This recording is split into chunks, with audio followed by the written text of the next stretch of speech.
ça m'énerve, Mewen va bientôt rentrer en 6ème et elle a toujours pas de loisirs extrascolaires. Bah elle doit essayer le théâtre. Moi dans ma classe chat c'est l'éclate. Oh, dans ma jeunesse, il n'y avait pas de théâtre. Tu devrais saisir ta chance. Bonjour Karine, merci de nous accueillir au Conservatoire de Cholet. Qu'est-ce que c'est qu'une classe chat dans un premier temps? Quel en est l'objectif majeur? Et puis, dernière question, quelles en sont les modalités concrètes? Au fond, on pourrait dire que l'objectif, c'est de favoriser la pratique du théâtre en amateur éclairé. Et donc, il y a deux versants dans cet enseignement. D'un côté, il y a un enseignement qui est pratique, qui est assuré par un comédien, un professeur d'art dramatique du conservatoire. Et il y a une partie dite théorique, qui est celle que je prends en charge, et qui là vise plutôt à donner tous ces éléments culturels. Alors, qu'est-ce qu'on fait dans une classe chat? J'imagine qu'il y a un cahier des charges qui prescrit des activités essentielles. Quelles sont ces activités essentielles de la classe chat? C'est vrai qu'elles sont définies dans un bulletin officiel de 2009, d'octobre 2009, si ma mémoire est bonne. Il y a 4 grandes directions. Donc les enseignants sont invités à travailler avec les élèves tout ce qui va être du domaine du son dans les spectacles, donc toute la dimension sonore, donc l'importance de la musique, des bruitages, tout le travail sur la voix, la diction. Énorme! Des canines terrifiantes! La bave! La rage! Les yeux rouges!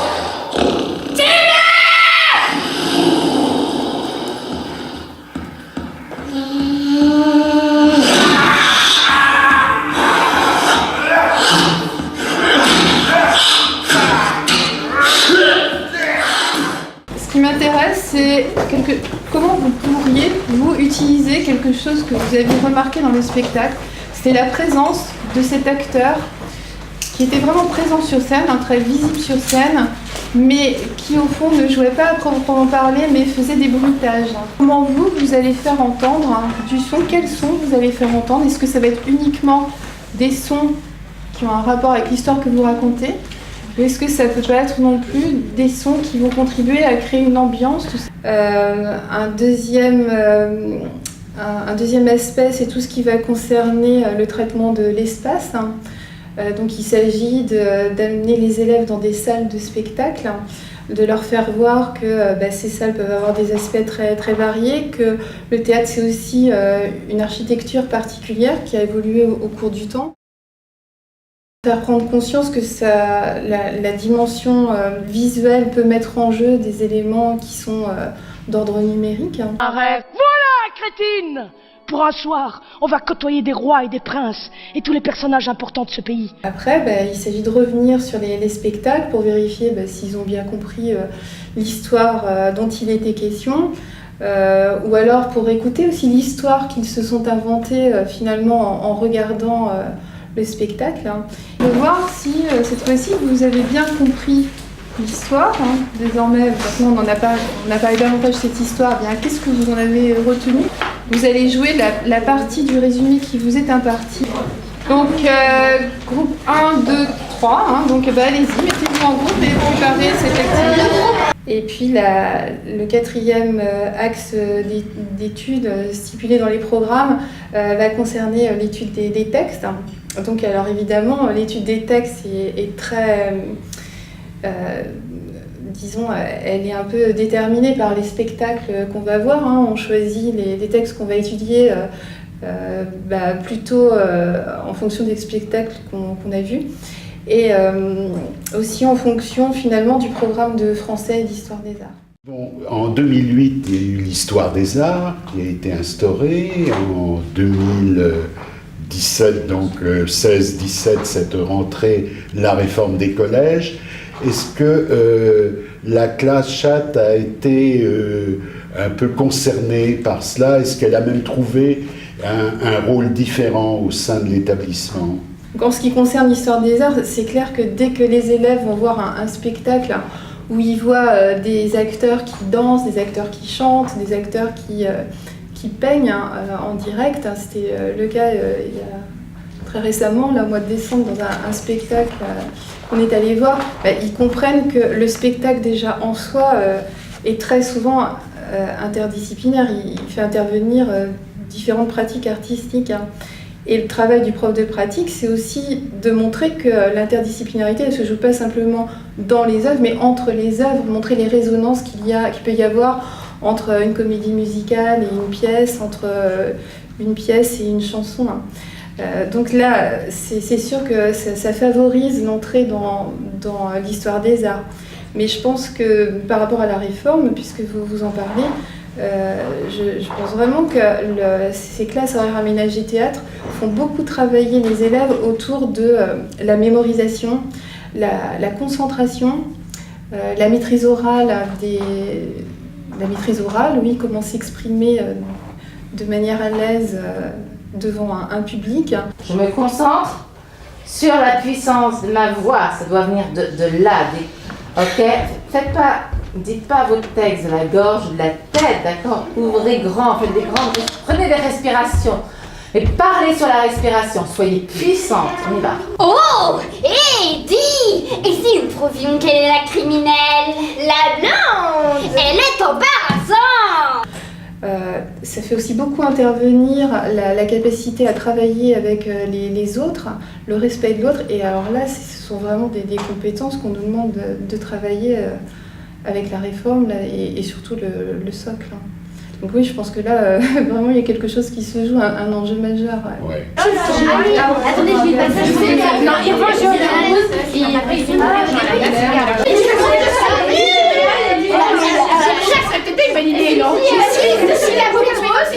En fait, vous aviez bien compris ce passage-là, mais vous l'avez oublié. En fait, c'est passé trop vite pour la donner.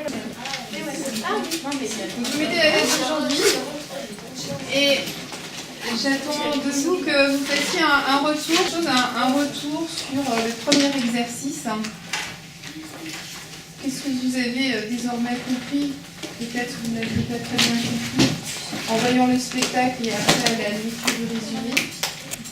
Auparavant, la question de l'horaire, par exemple, les élèves, les conditions concrètes de cette classe. Alors, les horaires, il y a une certaine souplesse, il y a des indications dans les textes, mais c'est assez modulable. Donc, c'est entre 3 et 6 heures par semaine. Nous, en ce qui concerne mon établissement, on a choisi de la 6e à la 4e de consacrer 1h30 à l'étude de la théorie et 1h30 à l'étude de la pratique, la pratique en soi.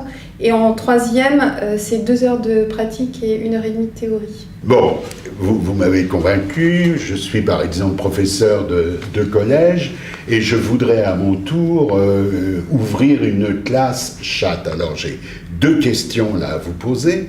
La première, c'est est-ce qu'il y a des prérequis d'abord au niveau diplôme, puis aussi au niveau du profil de professeur? Est-ce que vous voyez des qualités requises pour exercer ce genre de rôle? Alors, d'abord, Patrick, il va falloir que vous passiez une certification complémentaire théâtre. Ça, c'est une chose. Et ensuite, ce qu'il faut bien comprendre, c'est que ces classes chat, elles reposent sur un partenariat. Et cette notion de partenariat, elle est cruciale. Donc, un partenariat entre un collège et un conservatoire. Et donc, il faut qu'il y ait une convention qui soit signée entre ces deux instances. Et même, c'est une convention qui est tripartite, puisque la communauté d'agglomération de communes intervient aussi dans la signature de cette convention.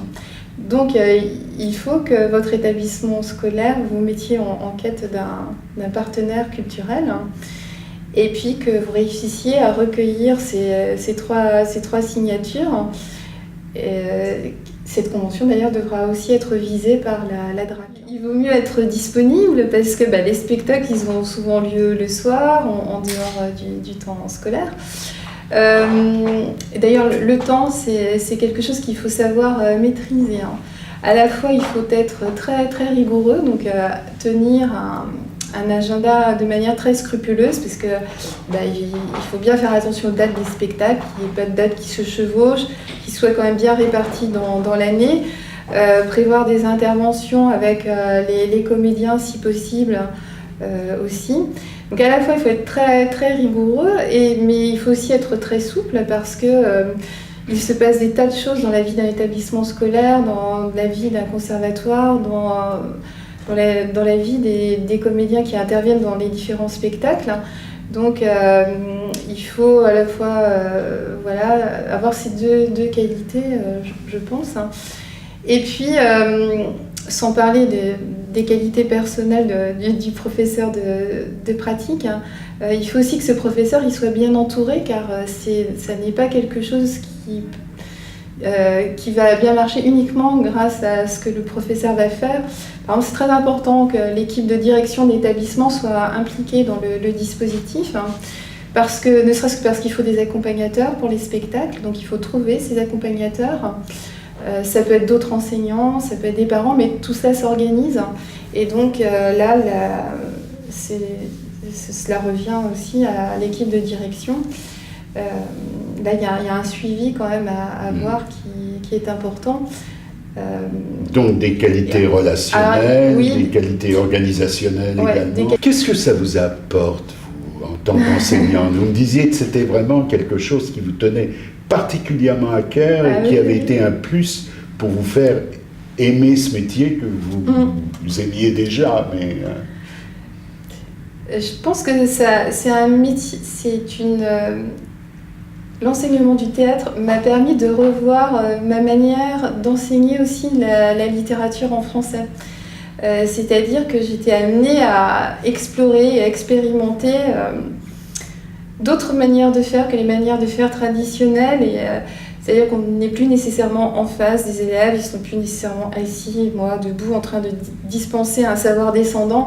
Ça se joue autrement, les élèves sont disposés différemment. Alors les élèves font du bruit dans la classe, mais ce bruit, c'est le bruit d'élèves qui travaillent.